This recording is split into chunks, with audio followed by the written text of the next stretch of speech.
జగన్మోహన్ రెడ్డి గారు 17 మెడికల్ కళాశాలల్ని ప్రభుత్వమే నిర్మించి వాటి ద్వారా కొన్ని వందల మందికి పైగా వైద్య విద్యార్థులను తయారు చేసి డాక్టర్లుగా వాళ్ళందరినీ కూడా పేద ప్రజలకు అందుబాటులో తేవటానికి ఆయన చేసినటువంటి కృషిని గుర్తించకపోగా ఈ 17 మెడికల్ కళాశాలల మీద విషం చిమ్ముతూ ఆయన హయాంలో ప్రారంభించినటువంటి 7 కళాశాలలు మిగతా కళాశాలలన్నింటినీ కూడా ప్రైవేటీకరణ చేయాలనని చంద్రబాబు గారు తీసుకున్నటువంటి నిర్ణయం మీద ఈ రోజున రాష్ట్ర వ్యాప్తంగా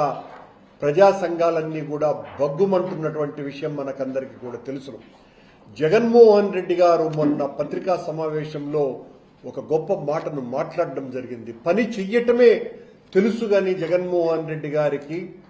పేదలకు మంచి జరగాల అన్నటువంటి తపనే తప్ప నేను చేసినటువంటి మంచి నేను దాన్ని డప్పు కొట్టుకొని వాయించుకోవాలా అన్నటువంటి తత్వం ఇసుమంతా లేనటువంటి ఒక సద్గుణమైనటువంటి వ్యక్తి జగన్మోహన్ రెడ్డి గారు.